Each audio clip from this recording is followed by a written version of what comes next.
de 145 a 135, o sea, han bajado 10 dólares. Poco, pues. Poco. Carlos Pacheco, poco. Yo le dije, vio. Poco, tienen que bajar menos, pues hermano. Mira, esto es como lagarto que traga no vomita. El mercado, claro, todos estos estímulos van para qué, para el fabricante, para el importador, para el comerciante, para el intermediario, pero nunca le llega al final al consumidor. Bueno, dice que el Samsung A10 todavía está funcionando. A10, pero esas son de gamas bajas, porque que ya estaban exonerados y habían bajado de precio porque ya en el mercado ya prácticamente no se los demanda. Pero ¿sabe por qué? ¿Sabe por qué? Porque estos celulares son los más seguros. A usted no la pueden perseguir con este celular. Eso es lo que usted dice. No, pero pregúntale para a la usted gente que sigue con esos titulares, esos celulares ahí. El Samsung A10 que costaba 145 se ofrece a 130. Yo le voy a decir una cosa sobre eso, mi querido Alcides. Usted está bien su preocupación respecto a que es seguro, que frente a la delincuencia no es apetecible para el delincuente. Pues, se lo tiene por en la eso cara, pues. Estamos de acuerdo. Pero le voy a decir algo. Dígalo. Estos teléfonos de baja gama, ¿no es cierto?, estaban, como quien dice, en el mercado ya como descontinuado su modelo. Pues sí. Entonces, hoy que le das estos estímulos, ¿qué es lo que hacen? Claro. No aplicárselo al modelo que verdaderamente está en la demanda del mercado, sino que reactivan su modelo que se había quedado, pues, no, para aplicarle la rebaja arancelaria a esos. Y todavía le ponen un porcentaje pequeñito. Pues. Sí, oiga, pero es impresionante. Mire, estos celulares los utiliza muchísima gente que usted no cree que los utilice. Grandes intelectuales no quieren sacar su celular y cuando lo sacan, por ahí lo dejan escondido. ¿Por qué? Porque se trata del celular más viejo de los que circulan. Bueno, ¿sabe quién yo le he visto esos celulares? ¿Y quién los usa? Sí. Sin ningún discrimen de ninguna índole, las empleadas domésticas, los que venden en el sector informal, que andan trabajando. No se crea, y le voy a decir, porque, oiga, la gente de clase media y alta, jamás, pues, o sea, ya esa gama ya no existe para ellos, porque te lo pueden comprar. Pues. Me dijeron que han salido unos celulares con 4 cámaras. El último, el 10, pues, con 4 cámaras. El Samsung 10. ¿Para qué tantas cámaras? Para tomar 4 fotos seguidas. Bueno, sigamos los titulares. Dice, renovar licencias con cupos para 2020. Yo sé que si quiere usted una licencia ahora, no la va a tener porque el cupo es para el próximo año, dice El Universo. ¿Y por qué crees que es eso? Dice... No, ¿por qué crees que es para el 2020? Esto es como los turnos que usted busca en salud pública, que le dicen para después de 6, 7 meses. Acá se originó porque descubrieron toda una red, ¿no es cierto?, de emisión, de emisión de licencia. Entonces, evidentemente, los cupos se los reservaban los funcionarios, tramitadores, y usted reservaba el cupo y le decía, oiga, me han dado para 6 meses. No, y ven acá, yo te lo doy ahorita, dame $300. Claro, eso entonces, en todo hay corrupción, por Dios santo. Entonces, ahora eliminaron la corrupción. Y el usuario, que no es el corrupto, que está esperando renovar su cédula como debe, su licencia, como debe ser, ahora está afectado esperando hasta el 2020 que le entreguen su renovación de licencia. Pero por ahí nos falta un amiguito, entre comillas, que le dice, oiga, yo le saco con... Bueno, pero es que eso es lo que venía ocurriendo, pues. Alcides, eso es lo que venía ocurriendo. Pero va a ocurrir. Sigamos. 2 últimas notas del Universo. 3 hermanos no videntes dan música y letra al mejor pasillo. Ahí hay una foto de Gina, Moisés y Jefferson Galora. Recibieron $5,000, ganaron un concurso, el 5º concurso de jóvenes compositores del pasillo. Excelente noticia. Qué bonito, qué estímulo. Noticia, bueno, hay de vez en cuando noticias buenas, ¿no? Sí, pero porque dice que los buenos somos más. De las 50 noticias que salen en un periódico, 49 son malas y una buena. Sigamos. Fernández ya inicia proceso de transición. Bueno, ya se refieren a Alberto Fernández, que ganó ayer cómodamente las elecciones presidenciales en Argentina. Vamos a leer, o mejor dicho, Teresa Marchán sigue con la lectura de los titulares de Diario Expreso. Bueno, primero que nada, saludar a nuestra amable audiencia y recordarles que estamos en las redes sociales también para que puedan escucharnos y vernos a través de estos canales. Leemos las titulares de Diario Expreso de Guayaquil. Su principal nota: actores del paro hacen cola para quejarse ante la CIDE. Esto es la Comisión Interamericana de Derechos Humanos. Una jornada maratónica tuvieron ayer los miembros de esta comisión que están en el país para determinar si hubo o no violación de los derechos humanos durante el paro de actividades que se dio del 3 al 14 de este mes. Decenas de personas acudieron al lobby del hotel donde se receptaron las versiones. Entre los asistentes estuvieron integrantes del movimiento indígena, manifestantes de otros grupos sociales, policías y militares que se enfrentaron en las calles durante el paro. ¿Sabe lo que decían ayer, mi querido Alcides? Dígame. En esa peregrinación de gente que iba ante la sede allá, decía que había falsos positivos. Que había gente que iba con el pie cortado y dice que le había caído una bomba ahí, que le habían cortado el pie. No le creo. Que iba con la mano quebrada, que había sido porque le dispararon una bomba de gases lacrimógenos. Entonces, pero que, claro, ¿cómo compruebas tú que efectivamente le ocurrió ese accidente en ese momento y que efectivamente fue por una bomba que apuntó a su cuerpo? Hay una que fue a decir, sí, salvo el mejor criterio, sí, créeme que sinceramente yo quisiera que no sea. De eso iba me a hablar apuntaron también al ojo y me vaciaron el ojo. Claro. Yo no pero el creo. periodista, ¿por qué no le pregunto un ratito? ¿Usted quién cree que le disparó? Si ella dice la policía dice que no usaba balas, porque si hubiese usado balas y le hubiese disparado, usted no estuviera viviendo. Ella lo describe, fíjate que lo describe con Sí, pues. términos técnicos. Sí. Me apuntaron en línea horizontal al nivel de mi ojo y me vaciaron el ojo. Y ahí paca tenía un parche. ¿Quién te disparó? ¿Qué te disparó? Claro. ¿Una bala de goma? Sí, ¿Y que pues. fuera la policía? No. ¿Fue una bomba que te tiraron y explosionó al lado tuyo y te viró el ojo? ¿Qué pasó? Entonces, los falsos positivos en estos temas. No estamos diciendo que esa chica es falso positivo. No estoy diciendo. Estoy haciendo un más. comentario del hecho, cómo se investiga. Porque todo el mundo hacía cola para dar su versión, pues. Sí, pues. Entonces, a mí me puede haber pasado que estoy herido, que en esos días, en otro lado, Sí, pues. no. Vamos a asumir que fui perseguido por un acto delincuencial que no tiene nada que ver y con me caí, me atropellaron, lo que sea. Bueno, no, señor, fue esto que me pasó a mí, fue en la movilización. Yo ¿no? sí vi esa chica. Bueno, no, pero a lo de la chica, lo que me llamó la atención es con tanta precisión el lenguaje técnico que decía que lo que le había ocurrido. Es como que le habían dicho, anda y di esto. No, pero bueno, tengan mucho cuidado. En todo caso, aquí hay falsos positivos, así tiene como que se investigar. involucraron gente en toda esa resistencia que convirtieron en violencia y en delincuencia.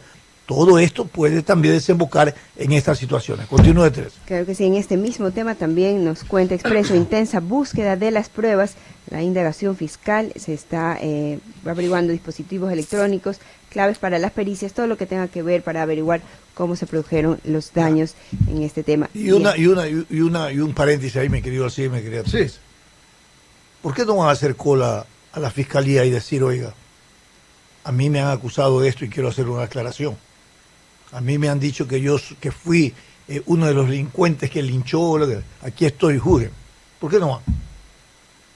Ahí no van, pues, ¿no? Buena, sí, pues. Buena interrogante. Claro, sí. Y ahí, ¿qué están diciendo en la opinión pública? Sin judicialización ni persecución a los delincuentes y a todos los que están presos, y pónganlos en libertad, pues. O sea, por favor. A ver, los contrastes en la lógica de todo lo que uno necesita investigar para generar un equilibrio de convivencia social racional en un Estado de Derecho, la lógica funciona, señores. Entonces, ¿cómo es posible que por un lado todo el mundo hace cola para denunciar que fue objeto de tal cosa, de un lado y de otro lado? No. Y la Fiscalía, siendo de dominio público todos los acontecimientos punibles, de investigación directa, de flagrancia directa, de declaraciones y todo. Mutis al foro. Mira, me hubiese gustado y me le hubiese sacado el sombrero si que el señor Jaime Vargas hubiese ido a ver, un ratito, él no usa sombrero. Las plumas pueden ser. Yo digo, las plumas esas que usa. Pero diga las plumas, pues. Él no usa sombrero. No, escúcheme bien. Él se saca. Tú te vas a sacar el sombrero. Si el señor, yo me le hubiese sacado el sombrero, si el señor Vargas, Jaime Froilán Vargas, presidente de la CONAVI, hubiese ido a la comisión a donde la señora Arosemena, que es panameña, no es ecuatoriana, le hubiese dicho, señora, discúlpeme, ante usted y ante el país vengo a reconocer mi culpa, Y mi culpa atrás de hubiese dicho, yo, quien le habla en este momento, cometí el gran error de mi vida al haber invocado a las Fuerzas Armadas para que le quiten el respaldo al presidente, por haber pedido que por favor cierren los pozos petroleros y por haberle dicho esa palabra que yo no puedo repetir en contra del presidente de la República y su discapacidad. Claro, en este país ese tipo de personas no existen, lamentablemente. A reconocer algo que todo el mundo vio y escuchó. Qué sano Está eres. grabado. Qué sano, Está grabado. Qué sano es tu mente y tu conciencia. El deber ser podría decirnos a nosotros que ese es el comportamiento. Pero la razón de ser es otra cosa. Ellos van ahí a declararse víctimas. Y no te extrañe que mañana estarán, y la comisión va a hacer una reunión especial para los dirigentes, para escuchar su versión. Claro. Y se van a declarar víctimas, pues. Perseguidos, ultrajados, menospreciados, humillados, de todo. Y va a recoger la comisión todos los testimonios. Señores, aquí en el país, yo vuelvo a insistir, ¿qué crees? ¿Que tenemos la paz? No, señor. Una aparente paz que está sostenida por la impunidad. Perdónenme, señores. Aquí hay que hablar las cosas claras. Una aparente paz sostenida por la impunidad. Y la amenaza. La claudicación. Claudicación. Cuidado, me metas preso porque te vuelvo a hacer paro. Y sabe una cosa, ¿no? Impunidad, claudicación, las amenazas. Pero la impunidad es lo más delicado. Esto hace mucho más daño que el propio delito. Porque involucras a la sociedad en un silencio cómplice. Y estás dándole la carta para que a futuro vuelvan a actuar de la misma manera y peor. Por lo tanto, esa herida está abierta, señores. Aquí hablemos claras las cosas. Y es peligroso también porque hay una corriente ciudadana que parece que no vio bien las cosas y más bien se dedicaban a proteger, a aplaudirlas. En ese momento, pero hoy por hoy, si usted se pone a analizar en qué posición ha quedado el movimiento indígena y todos estos grupos sociales, no tienen el apoyo general de la población, porque hoy ya está claramente definido, la gran mayoría. Claro, ya se dieron cuenta cuáles eran los juegos de interés y las motivaciones que se generaron alrededor de esta presión social. Por eso es importante informarnos. Y bueno, y en este mismo tema, la foto principal de Expreso nos cuenta la muestra de los daños. El contralor Pablo Celi guió ayer a los delegados y relatores de la Comisión Interamericana de Derechos Humanos y el Alto Comisionado de las Naciones Unidas en el quemado edificio de la Contraloría para que vieran la afectación de las protestas en la infraestructura pública, una infraestructura que pagamos todos. Quiero decir una cosa ahí, Alcides y Teresa. ¿Usted ha escuchado que la Fiscalía se ha trasladado a hacer un peritaje de los daños en el marco de una investigación contra alguien o un ciudadano, escúcheme, al edificio de la Contraloría? O sea, dígame si la Fiscalía se ha trasladado. No me diga debería. Dígame, no lo ha hecho. No, debería sí. No lo ha hecho, yo estoy preguntando. Tienes que hacerlo. Y no lo ha hecho. Pero a cambio de eso, de que no lo hizo, usted sabe que los que cogieron presos dentro a los vándalos que estaban quemando el edificio ya están en libertad. Oiga, señores, ¿de qué estamos hablando? ¿Usted me está tomando el pelo? No le estoy tomando el pelo, señores. ¿Seguro que no me Por favor, esto es lo que está pasando en el país. ¿Es que? O sea, ¿eso qué fuera? ¿A prender un fósforo? ¿A pegarse una fumada al cigarrillo? Cogieron 14, cogieron 14, 16 personas en ese momento que había el incendio. Y ni para investigación, ni los para... metieron presos, tuvieron 8 días, 6 días. Los dejaron libres. No le creo. En las pericias del Cuerpo de Bomberos dice que fue una acción deliberada, planificada. Y claro, el incendio, eso, planificado y deliberado, fueron a incendiar. Entonces, ¿cómo es posible? Ayer hubo una... Pero a ver, más allá de que estén en libertad, estos que ocasionaron esto, detrás de quienes hicieron el acto material, hay actores intelectuales. Señores, ¿por qué no se ha aperturado una investigación clara y puntual al respecto del atentado a la propiedad pública, que es la propiedad de todos los ecuatorianos? Señores, estamos un poco al revés. Mire, a mí el cuadro yo le voy a decir una cosa, Alcides. Sí. Cuando se reúne el presidente con los dirigentes indígenas, señor Vargas y compañía y todo, a mí, cuando vi sentada a la fiscal al frente de ellos, El Contralor también estaba. El Contralor los vi sentados. El presidente del Consejo de Participación ¿Cómo es Ciudadana posible que la fiscal se siente con quien tiene que ejecutar? Claro, pues no. Oye, pero a ver, ¿cuál era el mensaje? ¿Sabes qué? Aquí estamos, Claro, no te vamos a sí, hacer sí, nada, sí. firma, lleguemos a los acuerdos, porque si no, te hago la investigación. Oiga, O sea, esto era como un chantaje de doble vía. ¿será que estaban contando? De doble Una vía. lectura importantísima Ah. que hay que hacer. Pero lógico, ¿Será o que sea, anda estaban mirando. ¿Será que estaban con tanto miedo, oiga? Pero ¿cómo con tanto miedo? Miedo hermano? de que les vaya otra vez a levantar el era ánimo a los señores indígenas. Entonces, vaya el uno, vaya el otro, vaya el otro. No, Entonces no, dijeron, era no, no. el doble chantaje de la doble vía. Dice, la fiscal le decía, yo estoy aquí presente para hacerte notar que si no llegas a los acuerdos, yo te persigo. Y Vargas estaba diciéndole, oye, yo estoy aquí presente, si tú me persigas, no firmo la paz, Claro, no llego a los acuerdos. claro. Entonces, perdóneme, tú no puedes gobernar bajo el chantaje. No puedes. Perdóname, de ninguna índole, de ninguna vía. Eso es perder autoridad Exactamente. en la gestión Esa de es la un palabra gobierno. correcta, autoridad. Pierde autoridad. Aquí se ha atropellado, se ha menospreciado la investidura presidencial, la majestad de un presidente. Se lo ha atropellado, se lo ha humillado, se le ha dicho lo que da la gana, se lo ha empujado a tomar decisiones que no eran las adecuadas. Y aquí está el país así. Y de cara a las elecciones del 2021, ya vamos a analizar, imagínense los problemas que van a ocurrir. Continúe. Cualquier grupo social puede hacer lo mismo. Pero lógico. En otros temas también nos cuenta Expreso, los proyectos de reformas a la Constitución enfrentan tropiezos. Esto en la Asamblea. No hay claridad sobre el procedimiento para elegir a las autoridades de control. La Comisión Ocasional tiene 30 días para elaborar y entregar el informe. Esto también es definiendo ya el futuro del Consejo de Participación Ciudadana. Por otro lado, 3 hermanos no videntes ganan un concurso pasillo. Bueno, antes de ir a los hermanos, es esto que tú acabas de leer. De los proyectos de reformas. Del proyecto de reforma. En el caso del Consejo de Participación Ciudadana. Yo voy a decir unas cosas que quiero decir. Con lo que tiene que ver a la Asamblea Nacional. Es el momento menos oportuno que la Asamblea empieza a procesar esta reforma constitucional. Les voy a decir por qué. Porque esa reforma constitucional,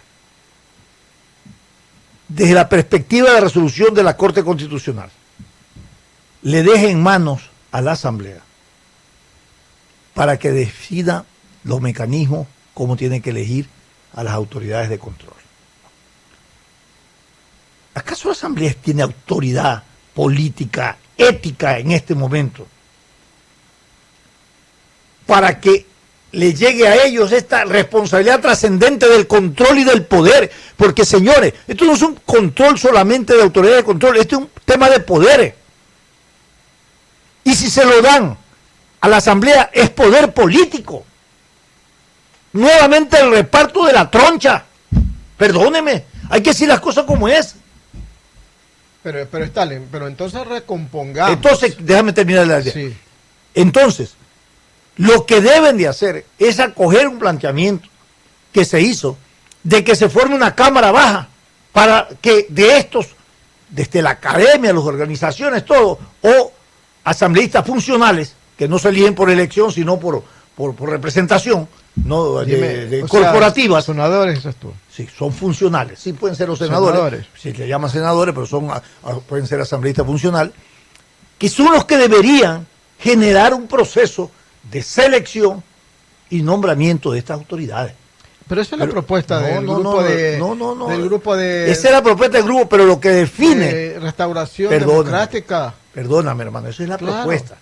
Hay 10.000 propuestas Ellos sobre esto, pero lo que decide... Pero espérate, hermano, la reforma la está haciendo de acuerdo al pronunciamiento de la Corte Constitucional, no de los planteamientos de iniciativa ciudadana. Lo que tú hablas son los planteamientos de iniciativa ciudadana que están recogiendo la firma, las dos posiciones. En una de ellas se incluye esto. Y la que está haciendo la Asamblea es la resolución de la Corte Constitucional, ahora, que le da a ellos toda la potestad para hacerlo. No quiero ser aguafiesta. La misma gente, los mismos vocales del Consejo de Participación Ciudadana, tal vez por temor de que se vayan a quedar sin chamba, ellos han dicho, bueno, hagamos una cosa, que la Asamblea se dedique a la elección de los dignatarios de control. Y nosotros, la Consejo de Participación Ciudadana, nos dedicamos al resto, porque ellos están interesados en el tema de la participación ciudadana. O sea, de los mismos vocales del Consejo de Participación Ciudadana sale la tesis de que ellos deben de dejar a un lado y responsabilizar a la Asamblea para que nombre a las autoridades de control, lo que quiere hacer la Asamblea ahora, y ellos dedicarse a la participación ciudadana. La tesis del grupo que anteriormente lideraba el difunto César Trujillo y ahora lo lidera Pablo Dávila, es que, y han recogido firmas, es que se forme un Senado, que la Asamblea se divida en dos y que haga el Senado y la Cámara abajo, la Cámara de Representantes, para que el Senado sea la que asuma la responsabilidad de lo que ahora es la Consejo de Participación Ciudadana en el tema del nombramiento de las autoridades de control. El caso de Dávila y el planteamiento de desaparecer el Consejo de Participación. Nada de que por eso, claro, ellos desaparecen. Olvídate de que ellos ya no están hablando del nombramiento, de nada. Ellos dicen, señor, tiene que desaparecer de la estructura. Cuando desaparezca, ¿a quién le damos? Ahí vienen los funcionales. Correcto. Perfecto, pero yo le voy a decir una cosa. Sí, usted que es manavista y yo también. ¿Sabe este dicho popular del sombrero al ahogado? Sí. Del ahogado al sombrero. A lo inverso. Bueno, entonces, ¿qué es lo que pasa? Que los señores del Consejo de Participación Ciudadana dice, chuta, a ver, ¿nos vamos a quedar sin la estructura? ¿Nos vamos a quedar? Todavía no. ¿Nos vamos a quedar sin la estructura?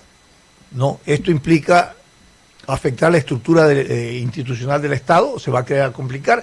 Dejémoslo como está. Pero déjenme a mí participación ciudadana y temas de la lucha contra la corrupción. Perfecto, que es lo que debería tener. En eso se quedan como auditores sociales. Me parece correcto.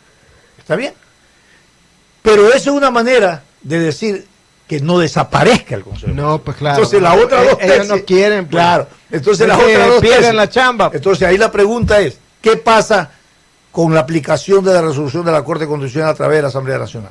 ¿Quedan sin efecto las propuestas de iniciativa ciudadana? No, señor, siguen, continúan. Y así nombren las autoridades y se hace la consulta, y la consulta dice desaparezca, se fregó todo lo que hizo la Asamblea. Para que veas cómo están las cosas. Es impresionante cuando tú hablas, Alcides, de una reinstitucionalización. Y lo que encuentra es una, ¿qué te digo yo? Una desaparición de la institucionalización. Todo se confronta, todo el mundo y las instituciones quieren manejar su parcelita de poder. Y el país no puede continuar con esa condición y esa forma de actuar de todos los agentes sociales, económicos y políticos, y fundamentalmente ciudadanos. Los ciudadanos hoy en América Latina, más allá de su manipulación que puedan tener, están demostrando que son el legítimo contradictor para replantearse tesis, propuestas y modelos de accionar y conductas políticas. ¿Hasta cuándo no se entiende el mensaje? ¿Hasta cuándo se va contracorriente, señores? Sí lo entienden, lo que no lo quieren es aplicar. Nuestros anunciantes. Creo que está Jorge Calderón afuera. El siguiente es un espacio publicitario apto para todo público. Nos vemos en la caldera. Aquí somos más fuertes para que nuestra hinchada juegue su partido en las gradas. Miércoles 30 de octubre, 19:30. ¡Emelec! Liga de Quito. Entradas ya a la venta online. www.emelec.com.es y puntos autorizados. Todas las localidades. $3. $3. $3. Vamos todos a sumar 35,000 azules, 11 gladiadores por la clasificación a la Copa Ecuador. Miércoles 30 de octubre, Estadio Banco del Pacífico Capuel. Todos por la victoria para celebrar juntos. Azul toda la vida.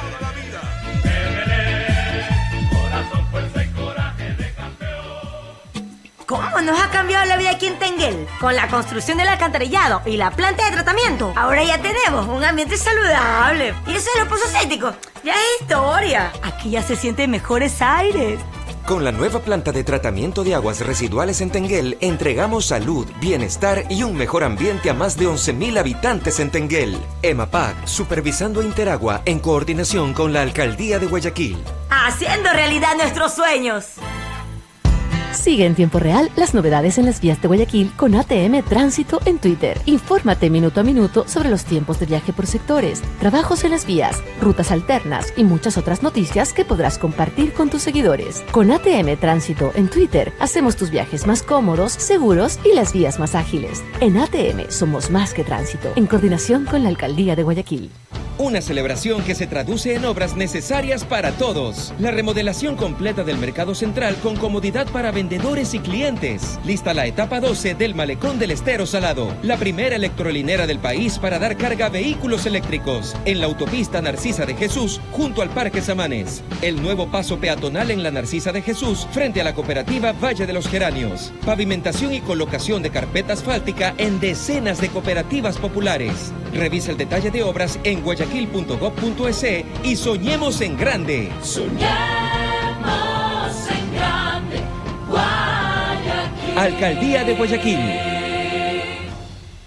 En Posorja, la escasez de agua y las tarifas altas quedaron atrás. Con la planta de agua potable soy feliz, porque sale agua en la llave de mi casa y hasta en la ducha. Hasta la comida que hace mi mujercita está más rica. ¡Que vengan más obras así! Con la planta de tratamiento de agua potable, entregamos bienestar, salud y progreso a más de 30.000 habitantes en Posorja. Para EMAPAC, cuidar el agua es salud. EMAPAC, supervisando a Interagua en coordinación con la Alcaldía de Guayaquil. Haciendo realidad nuestros sueños.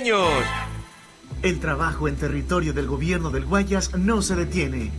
Gracias a la iniciativa Guayas Contigo, liderada por el prefecto Carlos Luis Morales, pudimos atender a más de 7.000 salitreños en productividad, desarrollo social, medicina, tecnología, ambiente, deportes, turismo y ejecutamos la rehabilitación de 15 kilómetros de vías de producción. Para mí es un orgullo poder estar aquí junto a ustedes.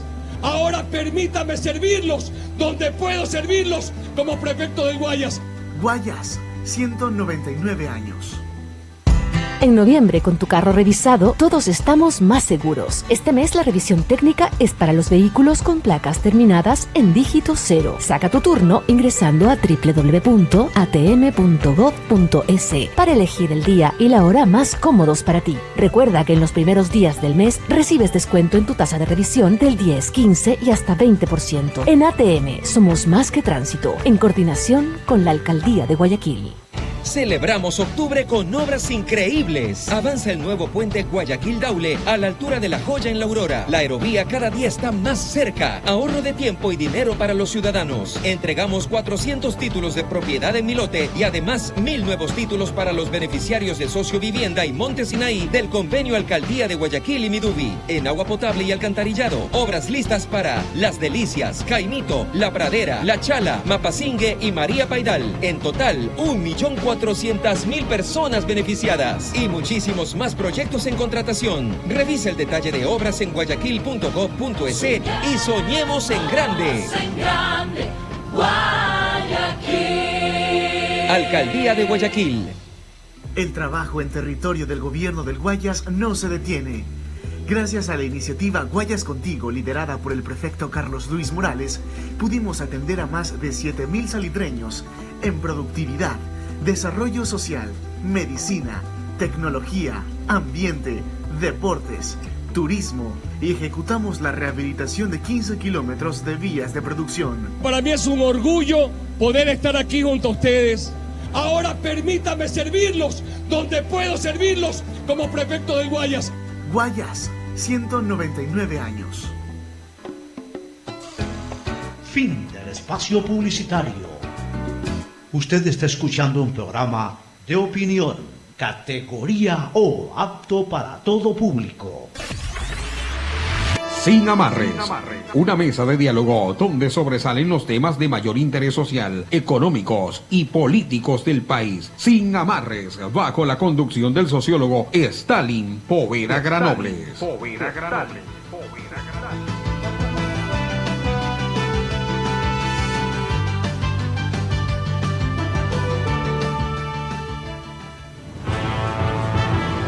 Mañana con 2 minutos continuamos con el análisis y la opinión aquí en su programa Sin Amarres, pero antes les recordamos que los 5 pasos peatonales inclusivos con ascensores y paraderos que se construirán en la vía La Costa son parte del camino de la innovación que está realizando la ATM y la Alcaldía de Guayaquil, el cual los invitamos a continuar.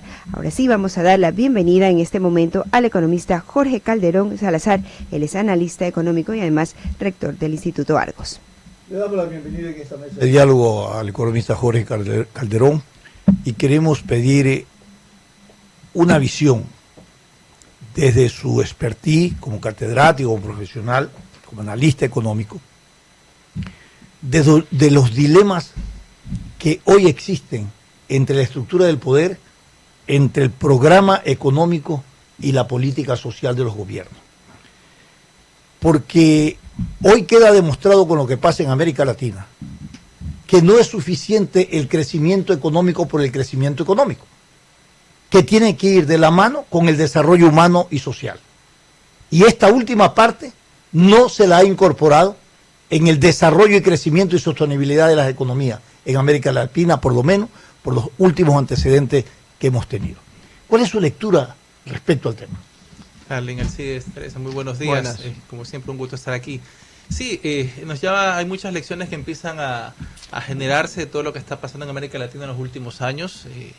Si bien América Latina salió de una, digamos, temporalmente, de una corriente de socialismo del siglo XXI que buscaba o pregonaba el tema social el desarrollo del ser humano sobre el capital, al final terminó evidenciando grandes problemas de corrupción, de acaparamiento del poder, y no solo se evidenció en Ecuador, se evidenció en Argentina, se está evidenciando en Bolivia todavía, en fin, en los países y Venezuela sin lugar a dudas, en países que de alguna forma fueron un referente en estos años del socialismo del siglo XXI. Después en los socialismo del siglo XXI, pero el caso de Chile no fue un referente del siglo XXI, por supuesto, del socialismo, fue un referente de las economías liberales, ¿no?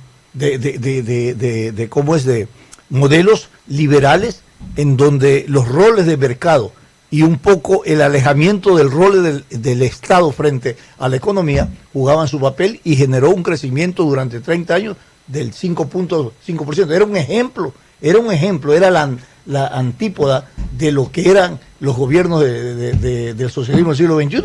Claro, en el caso de Chile, y yo le agregaría Perú incluso, ha habido una particularidad, que ha habido alternancia en los gobiernos, izquierda, derecha. A ver, pero en el caso de Chile, la mayoría de los gobiernos habían sido de centro izquierda y de izquierda. Claro, cuando los solo uno de derecha. Correcto. El de hoy. Y la pregunta es ¿por qué no estallaron estas explosiones sociales cuando estuvieron los gobiernos de centro izquierda y de izquierda? Es que eso vamos, habían gobiernos de distintas alternancias, pero con un mismo alineamiento económico, en ese sentido de aperturar la economía chilena. Sí. Lo hizo el gobierno de la Concertación durante sus 20 años de gobierno casi, después lo hizo en el primer gobierno de Sebastián Piñera, Bachelet lo continuó haciendo y Piñera lo continuó 30 haciendo. Años de continuo crecimiento. Exacto, ¿Y qué se evidencia hoy? Que si bien la economía creció, incluso que Chile fue uno de los primeros países allá por el 2005 que cumplió los objetivos del milenio que para ese entonces se habían declarado alcanzar, junto con Costa Rica, se termina evidenciando que si hay un crecimiento económico, no se ha evidenciado en una reducción de la brecha social. Correcto. Y justamente surgen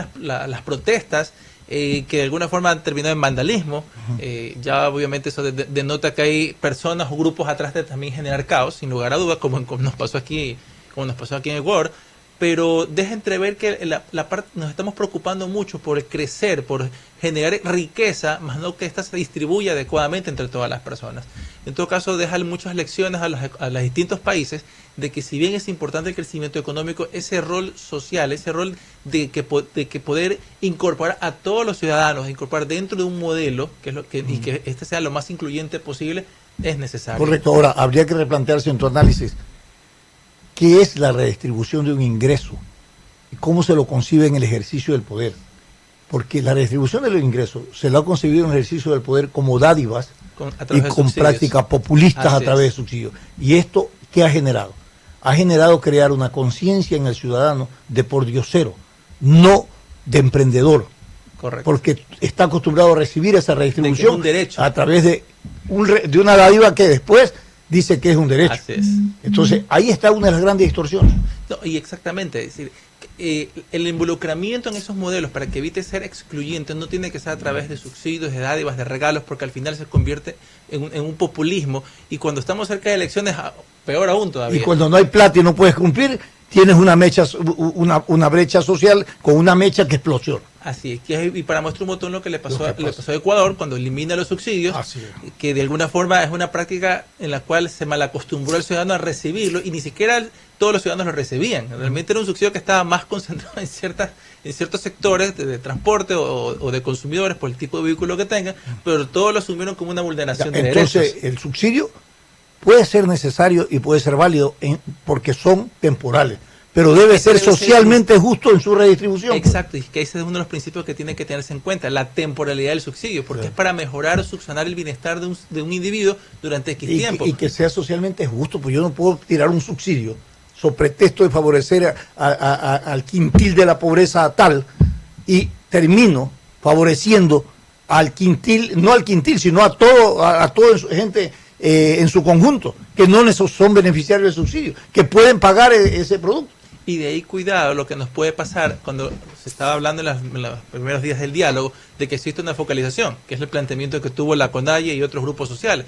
Pero ¿qué pasa? ¿Se discute todavía eso? No, pero lo que voy es focalización al diésel sobre todo, pero lo que no al subsidio que se quiere eliminar para la gasolina extra y a lo que voy, es que cuidado, pasamos de un contrabando externo, que era justamente el principio también, uno de los principios de eliminar el subsidio para evitar que se vaya a Colombia, Perú, y cuidado, pasamos a un contrabando interno. Pero si ya lo tuvimos aquí, por hermano, acuérdese cuando el gas, solo el 21% en su estructura tarifaria subsidiada que hoy existe, solo el 21% va a los sectores concebidos como beneficiarios. Un informe del Banco Mundial dice que de los $20 de subsidio, el quintil de la pobreza, que es para quien debe ir el subsidio, recibe $1. Los demás están distribuidos en todos los estamentos sociales que no son beneficiarios. ¿Y ahí cuál es el problema? Entonces, pues, servicios, metalmecánica, para industria, para automotores, para todo, menos para beneficiar a quien tiene que beneficiar. Entonces, ¿qué es lo que claro, por eso es que digo yo que el subsidio tiene que ser en su distribución socialmente justo, puntual, focalizado, a quién tiene que ir, con un control determinado. Entonces, ¿qué es lo que te digo cuando tú dices el contrabando interno? Claro, hubo un momento aquí que todo el mundo utilizaba el gas para los automotores, ¿de acuerdo? ¿Y sabe cuánto se infló la facturación de importación de gas? Subió 15%. O sea que tú legalizaste un contrabando interno, un uso indebido de ese producto. Entonces, y creaste internamente todo un sistema de mercado negro de uso indebido del gas. Entonces, se distorsionó el carácter del subsidio, así como hasta ahora. Una de las herramientas que podrían utilizar o considerar el gobierno debe ser la tecnología para poder tener un control lo más estricto posible de quién es realmente el beneficiario de ese subsidio y que después no vaya a terminar en otras manos. Pero al final del día el control va a ser necesario e importante, si no vamos a volver a ese problema y al final del día la cuenta la van a pagar todos, porque todos estamos terminando pagando por los subsidios cuando pagamos los tributos, cuando pagamos al Estado. Yo no se pensaba cuál debe ser la fórmula para focalizar el subsidio, que no tenga costo social, que no tenga costo político y que le permita al Estado recuperar dinero de ese subsidio, ¿okay? Y que lo dedique a temas del área social. Todas las familias, las más pobres, tienen un medidor de agua y un medidor de luz. ¿O no? Por supuesto. Todos. No hay, excepto que ya no hay ni invasiones, aquellos que recién se instalan, que ese es un porcentaje pequeñísimo. Pero todos normalmente tienen su medidor de agua y su medidor de luz. ¿Por qué no le dices tú al señor que tiene su medidor de luz, señor, yo le voy a dar el subsidio a su familia, estableciendo en los quintiles de pobreza, pero usted me va a consumir hasta 100 kilovatios, por decirte algo, de energía? No, esa energía que usted va a consumir hasta 100 kilovatios, le voy a dar subsidio en la energía, porque si usted se me pasa, le cobro la otra tarifa. Es lo que simplemente pasa en el subsidio eléctrico. Eléctrico, exactamente lo mismo. En el caso del gas, a través de ese control, usted puede decir, usted es beneficiario. Ni siquiera le cobres el valor de la bombona, regálale el gas. Pero al regalar el gas, y si tú ahorras energía, estás compensando. O sea, demos también transferencias monetarias condicionadas, pues. Creámosle la condición para que sepa que lo que le llega no es un regalo para que lo subaste, sino un regalo, sino una ayuda para que pueda sobrevivir y subsistir en sus economías. Pero yo creo que ahorita hay bases lo que quieran. La tecnología, como tú dices, le va a decir, sí, señor, tantas familias van a recibir y hágalo a través de la factura de la energía eléctrica o del agua. ¿Cómo paga la gente la basura, pues, hermano? ¿Cómo paga la basura la gente? ¿Qué hay? ¿Un sistema especial para eso? No. No, es en función de la facturación que tienen, sea por agua, sea por luz. Por agua, por luz, y funciona, pues. Funciona. Y lo tiene focalizado. Es sencillo. A ver, usted consume 100.000 kilovatios. No, para usted no es el subsidio. Hasta 20 kilovatios para usted es el subsidio. Lo mismo con el alcantarillado. Algunos municipios se pagan en función de cuánto consumen de agua. También, lo mismo. O sea, no hay que inventar nada. Hay que tener decisión política para hacer. Y eso es importante que se mantenga esa decisión política, porque ¿qué ocurrió con a eso justamente iba, con lo que pasó con las movilizaciones? Todos sabemos que las medidas eran duras, pero son necesarias, porque de alguna forma la situación fiscal del país tiene ya muchas limitantes para acceder a nuevos financiamientos. Entonces hay que tomar medidas duras. Que el gobierno se tomó mucho tiempo en hacerlo, por supuesto, pero de ahí tiene que mostrar justamente el hecho de mantenerse en esa decisión, por más duro que la misma fuera, por más protestas que hubiese existido. ¿Por qué razón? Porque de alguna forma eso da pie a que otros grupos o movimientos sociales, y estaba justamente ya la propuesta del FUT, que ya desistió de la misma, de paralizar, es decir, ya saltarme el diálogo por irme a la presión hacia el Ejecutivo, y eso no es dable en una economía. Hay que respetar las decisiones que se tomen, y estas mismas tienen que ser tomadas de forma técnica. Claro. ¿Hay un costo social? Por supuesto que sí, pero es importante que también el gobierno genere los mecanismos de compensación adecuados para que también se pueda dar paso a las medidas o reformas que se puedan hacer. Las 7 de la mañana con 16 minutos, este es el programa Sin Amarres del sistema de emisoras Atalaya. Estamos dialogando con el economista Jorge Calderón Salazar. Economista, ya una comisión de la Asamblea aprobó, para que el Pleno pues lo decida, esta denominada Ley de Crecimiento Económico. Muchos dicen que es inconstitucional porque trata muchos temas. La Constitución determina en el artículo 136 que solamente un proyecto de ley debe ser analizado bajo la premisa de que es para un solo tema. Pero en esas circunstancias, ¿qué ve usted como economista lo bueno y lo malo del proyecto? Bueno, hay aspectos favorables que se destacan, como eliminación del anticipo de impuesto a la renta. También se amplían las exoneraciones del impuesto a la renta cuando se está hablando de construcciones prioritarias, por ejemplo, temas hospitalarios, temas de educación, temas culturales incluso. Son aspectos bienvenidos en ese sentido. Pero sí hay situaciones que también eliminación de ciertos aranceles, especialmente temas tecnológicos, que de alguna forma podría potenciar, eso ya depende de cada persona, emprender o desarrollar negocios alrededor de la tecnología y se puede ver beneficiada. Resultará también una disminución de costos fijos en las empresas que utilizan el tema de comunicación y equipos tecnológicos, va a ser fundamental.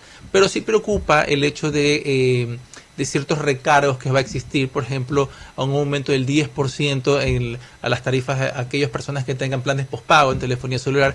Nuevamente, si bien le estoy bajando el costo de equipos a las personas, le estoy cargando por el tema de los que tienen planes postpago, les estoy cargando un 10% ahí. Volvemos a la plusvalía. Sí, entonces son situaciones... En el caso de cuando tú vendes tu vivienda, ahora vas a tener que pagar un 30% sobre la diferencia de tu venta. Exacto, entonces antes luchamos por la probabilidad, la hagamos y dice quiero estimular el sector de la construcción y con esto lo desestimula. Pues. Yo voy a comprar para yo después vender y darle el 30% al gobierno. Sí, son situaciones... Hay como 10 u 11 artículos que se refieren a temas de impuestos. Ahora, ¿sabe qué me preocupa, Jorge? Es cómo va a ser el debate y la aprobación. Porque si tú esa ley la apruebas como proyecto, cosas buenas no van a ser aprobadas. Si la discutes por artículo, por segmento, es lo que debería ser, porque si hay cosas positivas. Claro, sí, hay cosas positivas. Entonces, pero hay bloques que te dicen, mira, ¿sabes qué? Jamás aprobaré o daré mi voto para que suba un impuesto, que hoy están disfrazados de tasa. Ya. Entonces, si dice eso significa que no aprueba el paquete, el proyecto como tal. pero también es hacer un daño a cosas que también son positivas, como por ejemplo el tema de la evolución del IVA y todas estas cosas. Entonces yo sí creo que debería irse en la línea de discutir por temas, por segmentos, para ir aprobándolo. Si no, no sacamos, o sea, vamos a enterrar el proyecto de ley o va a pasar por el Ministerio de la Ley. Sí, y esos son los temas que preocupan, porque de alguna forma también hay que verlo como una estrategia del mismo gobierno de meter todo en bloque para que se apruebe lo que es carne con hueso. Carne con hueso. Así es carne con hueso. Impuestos para fundas plásticas. Sí, ahí estamos generando un costo importante a la industria de plásticos. plásticos. ¿Cuál es el objetivo? A ver, saneamiento ambiental. Es que eso es lo que iba. Recordemos lo que nos pasó con el gobierno de Correa cuando hubo el impuesto a los vehículos y a las botellas plásticas. Entonces, si bien el principio puede ser saneamiento ambiental, no termina remediando el problema para el cual fue creado el impuesto. Y por eso fue justamente que la misma Asamblea... ¿Dónde fue la plata, pues, hermano, para eso? Y por eso está lo que hizo la Asamblea hace meses atrás cuando derogó el impuesto a temas de vehículos, porque no cumplió con el propósito para el cual fue creado. Y lo mismo está sucediendo ahora. Al final del día es un aspecto recaudatorio, más no necesariamente de saneamiento ambiental, que es lo que porque se habla de 700 millones que se van a recaudar. Yo creo que ahí el gobierno nuevamente, y lo he manifestado aquí en algunas oportunidades, es demasiado optimista en querer levantar esa cantidad de dinero a sabiendas de la situación, no fiscal necesariamente, económica que tiene el país, que tiene el ciudadano. Son cerca de 1.500 millones que quiere levantar entre este y el próximo año, y muy difícilmente lo veo que pueda ser posible por las condiciones económicas que hay en el Vamos a ver si no se quitan los subsidios, tiene que hacer esto, pues no les queda más. Por supuesto, ya al momento de haber aceptado esa imposición, yo creo que las más limitados están en tomar decisiones el gobierno, y obviamente regresa a la vía de recaudación vía impuestos. Veamos este escenario, y me preocupa mucho esto, porque esto no hace más que ponerle leña al carbón, así es el dicho. Leña al fuego. Leña al fuego. El secretario de Estados Unidos, Pompeo, ¿cómo se llama? Mike Pompeo. Habló con Lenin ayer telefónicamente. ¿Sabía usted eso? ¿No? Bueno. A ver, primicia aquí. Le confirmo eso. No, ya está publicado. Le confirmo, está publicado. Ya es opinión publicada. Y entre las cosas del diálogo es para decirle: estoy de acuerdo con todas las medidas que usted está tomando y con el proyecto de ley que ha mandado el Congreso Nacional. ¿Sabe lo que eso significa? ¿Ah? Que confirman una vez más frente a los grupos beligerantes que el gobierno va a hacer el discurso, está entregado a Estados Unidos, al imperio, ¿no? Entonces, ahora va a ser más difícil que este proyecto se apruebe, porque ahora van a salir a la calle para decir en contra del proyecto, porque lo está apoyando Estados Unidos. Así es. El discurso ideológico va a prevalecer sobre la necesidad de una reestructuración económica y tributaria en el país. Es terrible el tema, ¿no? O sea, y cada cosa que se da no va en la línea de una conciliación nacional, va en la línea de una confrontación permanente. Los indígenas, ¿usted cree que tienen diálogo con el gobierno? No, el único contacto es con el representante de la OEA. No se sienta con el gobierno. ¿Sí saben? ¿No? Sí, así es. Y esa intermediación no hace, o sea, no crea un escenario para la reconciliación. No crea. ¿Por qué? Porque están atendiendo una demanda puntual de un sector étnico puntual que no representa a todo el país. Y los otros tendrían derecho, que no están siendo escuchados, a ir a plantear también sus necesidades. Y si no son atendidos, también tienen derecho a salir a las calles y presionar. Entonces, ¿de qué estamos hablando? Creo que hay que crear un escenario, porque el otro escenario que no quisiéramos que ocurra es que no se aprueba la ley, pateas la pelota para el 2021 y afectas toda la estructura de opciones presidenciales o de candidaturas. Porque ahí los que vienen, los candidatos, esperan que esta ley se apruebe para ellos no tener las dificultades que ha tenido este gobierno. Así es, para en algo tener resuelto el problema. En algo, por lo menos. No, más inmediato de lo que dice Stalin, el presupuesto del Estado para el próximo año. ¿Y el presupuesto del Estado? Eso lo van a aprobar. ¿Cómo va a quedar, Jorge, el presupuesto del próximo año? Eso es algo también justamente que preocupa, porque ya se ha presentado los borradores y también la propuesta cuatrianual, que es parte de la Constitución, que indica o señala que el Ejecutivo a través del Ministerio de Economía tiene que presentar a la Asamblea. Estaríamos hablando de un déficit que estaría rondando los 5.000 millones de dólares, donde las fuentes de financiamiento son más escasas. Hay que revisar el escenario que estaría planteando respecto a qué precios van a establecer el dólar dentro de ese presupuesto. Las perspectivas, el barril de petróleo.